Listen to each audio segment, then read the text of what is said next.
Did you know that pizza is the most Instagram food? The more you know.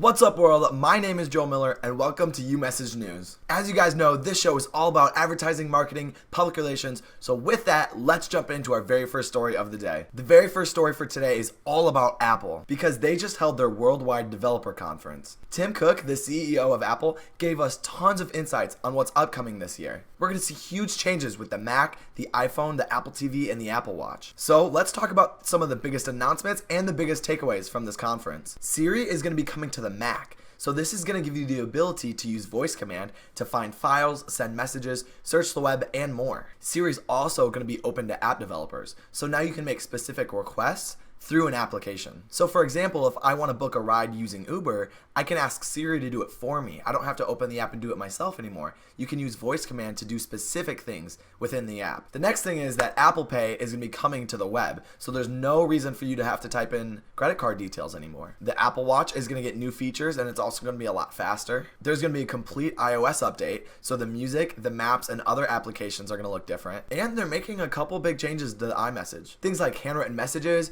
bigger emojis, animated effects, invisible ink messages, and more. So basically, they're taking WhatsApp and Facebook Messenger and just putting a bunch of those things into iMessage. I mean, yeah, I'm really excited for those iMessage updates, and they're going to be cool to use, but the only thing that I want is for no more green messages. So when are these changes going to actually come out? The current release date of iOS 10 is fall of 2016. I'd love to hear what you guys think. Do you think these are good changes, or do you think that some of them were completely unnecessary? Let me know in the comments down below. And with that, let's move on to our next story of the day. As you guys know, Microsoft and LinkedIn have been in the news recently, so let's talk about that. Microsoft just purchased LinkedIn for $26.2 billion. LinkedIn has about 433 million users, and its membership is growing by 19%. There's tons of information about there on articles that are wondering if this was a great purchase by Microsoft or a not so good purchase for Microsoft. Personally, I think this was a great move. Microsoft is always trying to find new ways to compete, and this is a great thing because now they own almost the entire share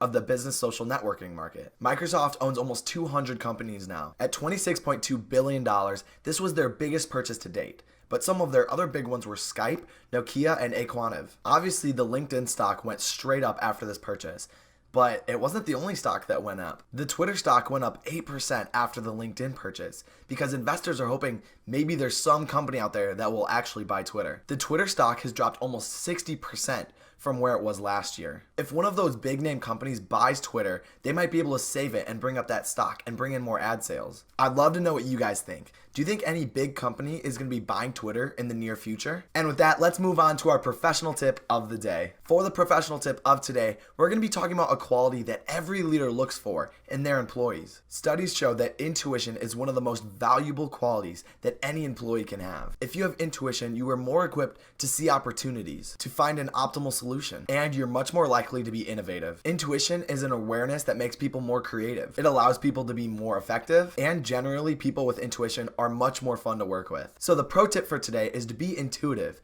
because this will allow you to be more successful while being super passionate and having fun. With that, let's move into our very next story. Agencies will be battling against each other for Lions next week at the Cannes Festival. This festival is a program where over 15,000 people attend. This makes it a truly global meeting place for branded communication professionals to connect, share, and discover. Every year, they hand out rewards to some of the best advertising campaigns that happened that last year. So Adweek created an amazing list of 25 companies that are for sure going to win Lions at this upcoming festival. Campaigns like the Peace Day McWhopper, the REI Opt Outside, and so many awesome more campaigns. I am so excited to see what company wins the most awards, and I'm definitely going to keep you guys updated. But for right now, I really encourage you guys to go check out these campaigns. Some of them are completely awesome. I'd love to know from you guys which campaign was your favorite. And with that, let's move on to our very last story of the day. For our very last story, we're going to be talking about IHOP. As Facebook Live is getting more and more popular, a lot of companies are trying to figure out how to use it. So IHOP thought they'd give it a go. They did it 3 times in one day. Once at 10 in the morning, once at 2 p.m., and once at 5 p.m. Together in the whole day, they got over 358,000 views on their Facebook Live. For an hour and 23 minutes, the screen looked like this. Pancakes just sitting there on the beach with an amazing ocean breeze. People would walk behind and a seagull would occasionally land on.